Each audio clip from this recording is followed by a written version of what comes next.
Bom dia pessoal, meu nome é Daniel Assan e a gente vai falar sobre Python. Essa aula é uma das primeiras que eu vou começar a falar sobre Python, tanto que a aula Python parte 1. A gente vai falar sobre Python e também com o objetivo também de falar sobre Django depois, que é um framework web. Então vão ser mais ou menos umas 3, 4 ou 5 aulas que a gente vai falar sobre isso. E eu vou colocar tudo no meu canal com uma playlist também. A primeira aula de hoje a gente vai falar sobre características da linguagem Python, fazer uma introdução bem básica de como que é a linguagem Python, qual que é a sintaxe, quais são as características principais dela, o uso dela, e também a gente vai apresentar também o Jupyter, que é uma ferramenta bem bacana que a gente vai falar um pouquinho sobre ela também aqui nessa aula. E o link, esse slide e os outros, eu vou deixar o link dele para vocês poderem ver também. Os slides estão todos disponíveis no GitHub, então vocês vão poder acessar. Então, a gente vai falar um pouquinho sobre a característica da linguagem, sintaxe básica, um pouquinho sobre estrutura de dados, statements e algumas questões práticas, como executar o código, etc. Por aí vai. Então, inicialmente, vamos falar um pouquinho sobre dar uma visão geral dessa linguagem e a organização de seus arquivos. Python é uma linguagem imperativa, ela tem uma tipagem dinâmica, o que significa, a gente vai falar um pouquinho mais sobre isso mais à frente, mas assim, uma variável pode assumir diversos tipos de dados em diversas partes do código.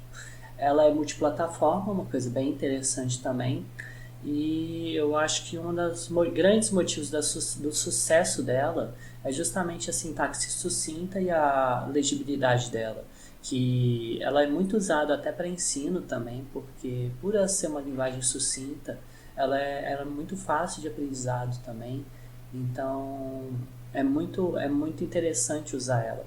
E também é muito boa para usar para atividades corriqueiras também, justamente por ela ser de uma sintaxe bem sucinta.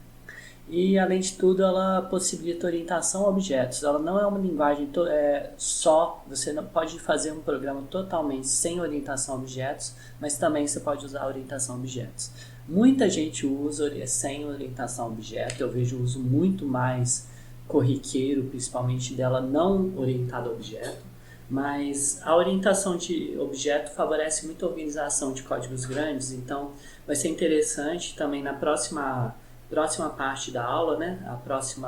Próximos slides, a gente vai falar sobre classes de orientação a objeto em Python também, porque essa parte também é bem interessante. Eu gosto de falar um pouquinho da aplicabilidade da linguagem.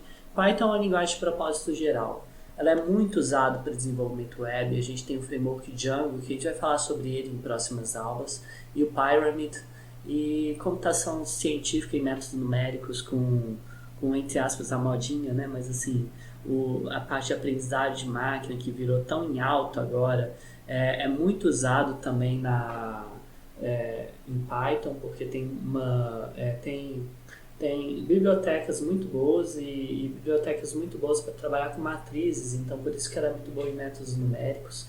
E acaba que você acaba conseguindo rodar muitas coisas acadêmicas também e para propósitos acadêmicos também, para isso, para fazer muitos cálculos. Python é muito bom, ele é tão bom quanto, por exemplo, eu não consigo, a gente é meio arriscado falar, porque eu não vi nenhuma pesquisa a respeito, mas ele é tão bom ou veloz quanto MATLAB, essas coisas têm mesmos recursos, então ele consegue ser tão rápido quanto em multiplicações de matrizes, essas coisas, que ela tem o mesmo recurso de vetorização. Quem conhece MATLAB conhece muito bem, que facilita e deixa muito mais rápido o cálculo de multiplicações de matrizes. Como eu disse, também ela é muito boa para o ensino e para aplicações desktop, né, que você pode usar, apesar de não tão usado assim para aplicações desktop.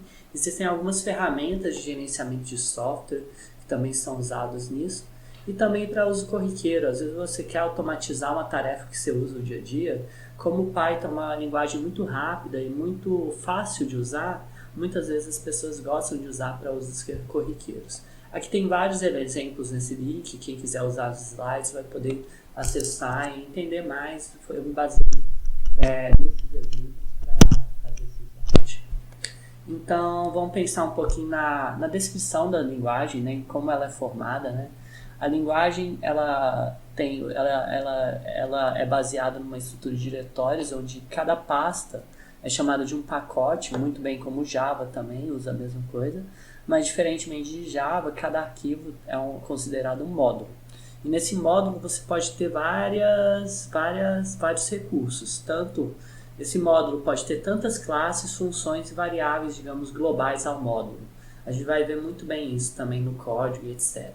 Então você tem um módulo, dentro desse módulo você pode ter várias classes e funções.